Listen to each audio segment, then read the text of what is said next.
Today, I'm going to share a question from a subscriber. Let's go ahead and dive in.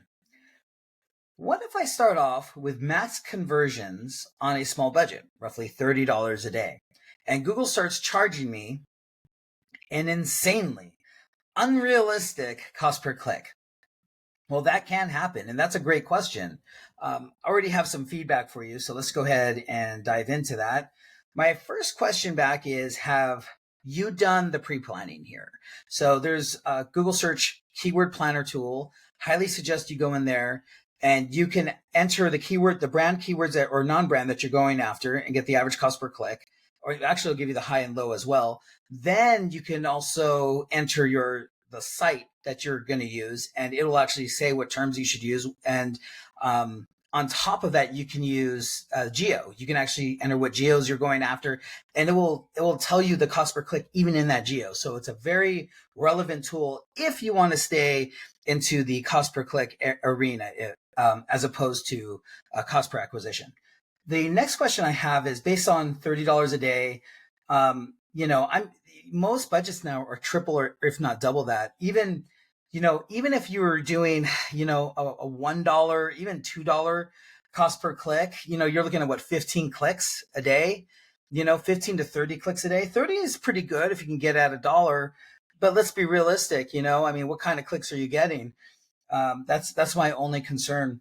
And another clue that kind of tells me the campaign probably needs to do a lot more learning is, what if I start off with max conversion? So that tells me right off the bat that it's a cold campaign. It's not even warm. So you're just barely starting this, which means it has to learn. And what that is, you're training it to get your add to carts, get into your initiate checkouts, and get to your payment methods before you even get a purchase. So it hasn't even learned that much. So if you're trying to get let's just say it's an e-commerce account just to get to, or a sales account for product, just to get to a purchase, you have to teach it all those things based on $30 a day. That's a little rough, my friend. To put it in perspective, I have a roofer, and actually it's a different vertical, but I work with them, so I don't want to get in trouble with them. But they're let's just say, high-end roofer, right? And their average cost per lead on my end, because I work with CPA, I work with targeted CPA, targeted cost per acquisition. And that's what you should be working with. You shouldn't be working with cost per click. You should be working on what that end result is that you want and bringing that cost down. Now, at first it was kind of expensive because you're trying to teach the algorithm to come down. If it's a cold campaign, you have to teach it. So roughly my $500 cost per lead was roughly in the beginning, 800, 900, 1,000. And I had to teach it to come down to 500. Why 500? Why not even lower? Well, I am working on that. But even off a $500 cost per lead, my client's happy because the service that he offers is roughly $8,000. So off a $500 cost per lead, this guy's making 12, 13 ROAS based on my cost per lead. It makes sense. My cost per click on that lead is anywhere between 40 and 60 bucks. So once that I am paying for that high premium cost per click that comes in and converts, I'm paying for it because I have a high cost per acquisition. So I get very few clicks, but each click that comes in is very premium until they purchase. So if my cost per acquisition is 500 bucks, my average, job is $8,000 or so. Just do the math. It's already like a $12, $13, 14 times ROAS. So that's the logic you're working with. Now, if I tried to play the numbers game and said, oh yeah, it's a $1, $2 cost per click and all that, we would never get a sale. It wouldn't work. That's how I know it doesn't work.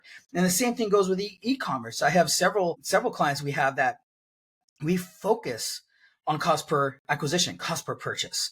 And so the other portion I want to talk about is, what's your average AOV? I'm not sure what you're selling, but you didn't say it, but that's okay too.